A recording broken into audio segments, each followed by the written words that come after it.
আসসালামু আলাইকুম। বাংলাদেশ বেতার গোপালগঞ্জ। খবর পড়ছি ওশান বিশ্বের। আসন্ন ত্রয়োদশ জাতীয় সংসদ নির্বাচন ও গণভোট ২০২৬ উপলক্ষে নড়াইলের লোহাগড়ায় আইন শৃঙ্খলা বিষয়ক এক সভা অনুষ্ঠিত হয়েছে।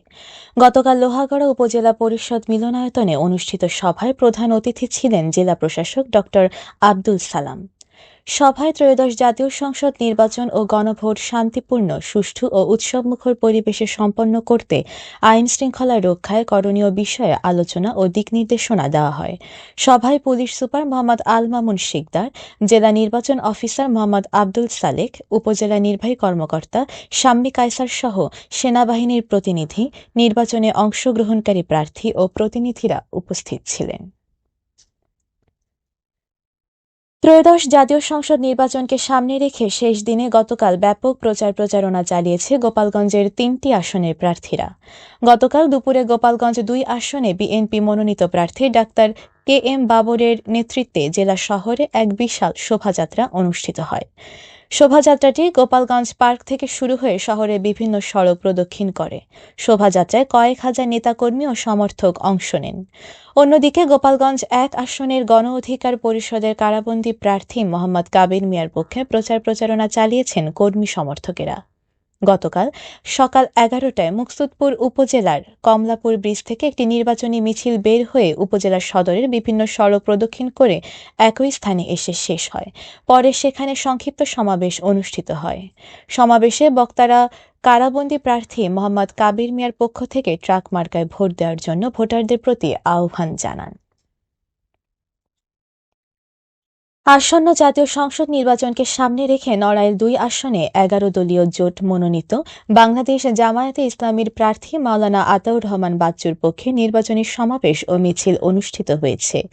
গতকাল নড়াইল সরকারি উচ্চ বিদ্যালয় মাঠে আয়োজনে অনুষ্ঠিত সমাবেশে প্রধান অতিথি হিসেবে উপস্থিত ছিলেন জামায়াতের প্রার্থী মাওলানা আতাউর রহমান বাচ্চু।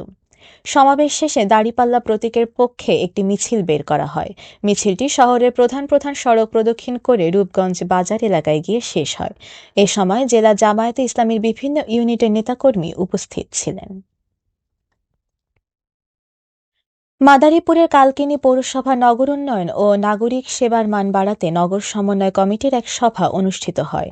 গতকাল দুপুরে কালকিনি উপজেলা অডিটোরিয়ামে আয়োজিত সভায় সভাপতিত্ব করেন পৌরসভার প্রশাসক ও উপজেলা নির্বাহী কর্মকর্তা সাইফুল আরেফিন।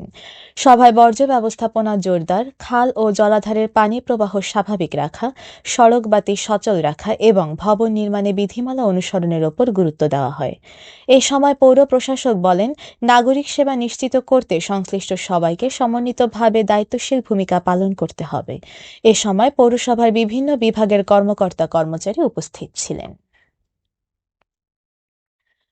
ত্রয়োদশ জাতীয় সংসদ নির্বাচনকে সামনে রেখে মাদারীপুরে ভোটার উদ্বুদ্ধকরণ ও আচরণবিধি সম্পর্কে সচেতন করতে সড়ক প্রচার কার্যক্রম চালিয়েছে জেলা তথ্য অফিস। গতকাল জেলার বিভিন্ন ইউনিয়নে এ কার্যক্রম পরিচালনা করা হয়।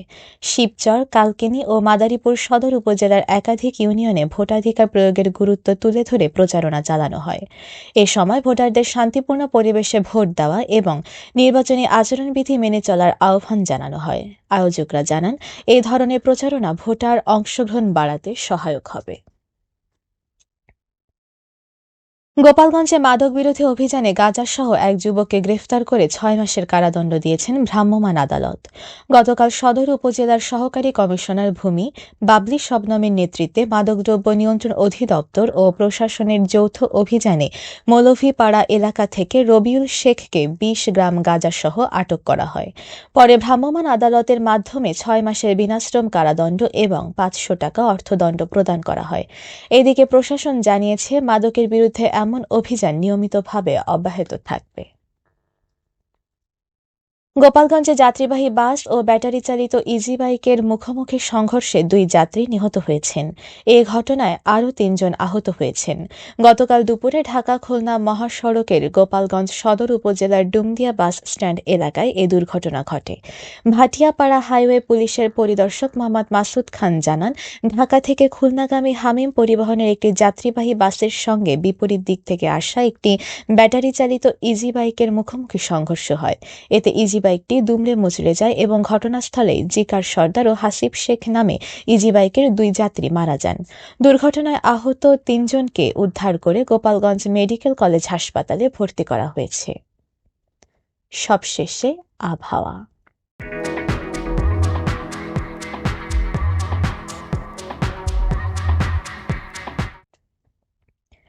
আজ বেলা 1টা পর্যন্ত আবহাওয়ার পূর্বাভাসে বলা হয়েছে, দেশের অভ্যন্তরীণ নদীবন্দর সমূহের জন্য কোনো সতর্কবার্তা নেই এবং কোনো সংকেতও দেখাতে হবে না। খবর শেষ হলো। আমাদের পরবর্তী খবর প্রচারিত হবে সকাল 10টা বেজে 30 মিনিটে বাংলায়।